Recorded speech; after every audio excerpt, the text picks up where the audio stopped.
Dorinda here. Welcome to the Safe Haven. Before we do our recap, hey, please subscribe, share, like, and comment.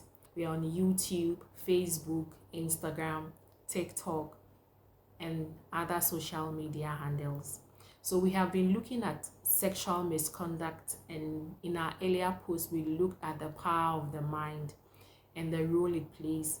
We spoke about how necessary it is to have a mental boundary in place. And today we are looking at some of the types of sexual misconduct.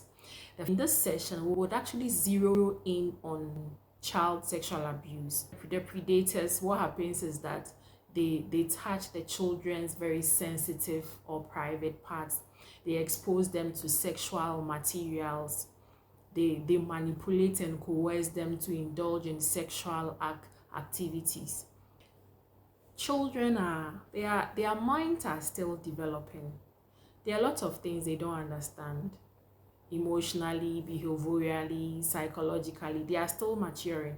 So when these things happens to them, it really affects them. Sometimes they get depressed, other times they lose their self-esteem, and another important thing, they lose their trust.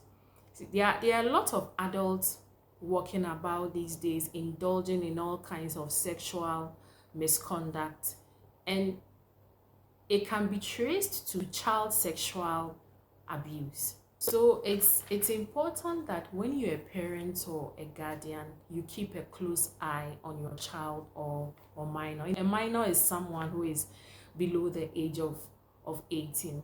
As a parent, we need to be circumspect.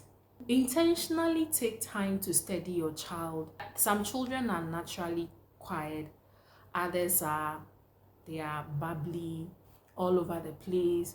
There are others too that they are not very friendly. It takes a lot of effort to really get into their space. So as a parent or guardian, don't just treat your child as a child. No, they are human beings and they also grow to. It's important that you intentionally invest time in knowing their temperaments, their nature. It helps.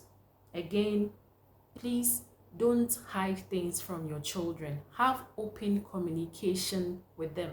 Usually when it comes to child sexual abuse, it happens to the innocent ones. And they are vulnerable because a lot of the times they are not well armed with critical information that they need. And so they step out there, they come across a certain unscrupulous predator who takes advantage of them. So it's important that as a parent or guardian, have open communication with your child.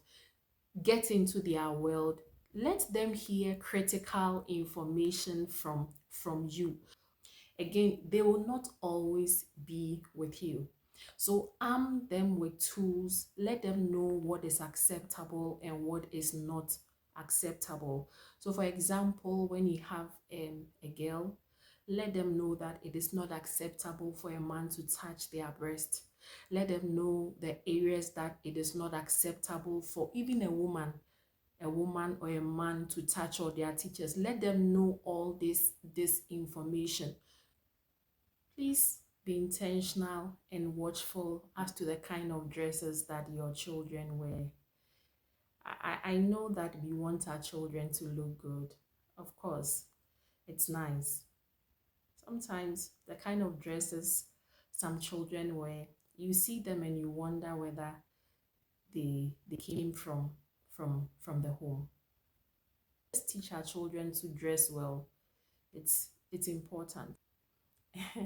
Again, this is another important area to look at. As possible, don't bath with the children. Children they are highly imaginative. Don't think that they are children.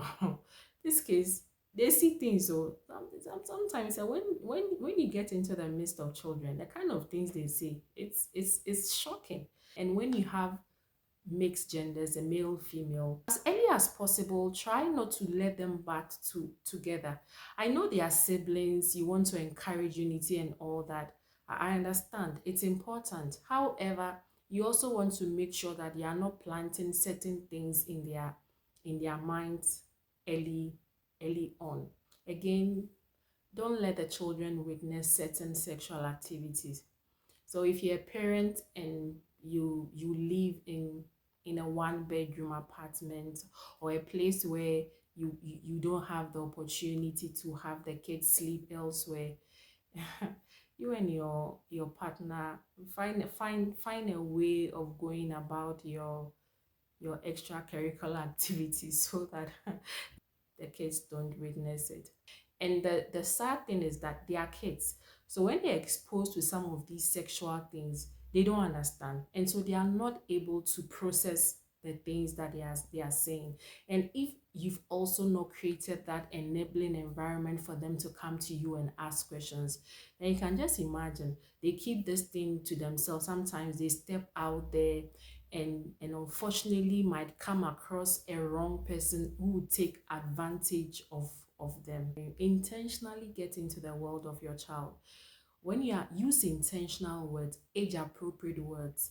Don't shout at them, don't yell at them unnecessarily, talk to them anyhow. No, the best things that children learn is what you model, what they see you do. Okay, so let them have that sense of security, emotional security at home around you. That way, when they step out there and they come across a predator, the predator will not have their way easily. In the event something happens, they can come to you and talk to you. So we'll draw the curtain on today's session. I'll come again in our next session and we'll look at part 2 of child sexual abuse. If you have any questions that you want me to address, kindly drop it in the comment section or feel free to send me an email. If you are watching me on the other social media handles, hey, feel free, drop your comments in the comment section or send me a DM and I'll gladly respond. And always remember this, that Jesus loves you dearly. Until I come your way again, please take care of yourself and know that you are special.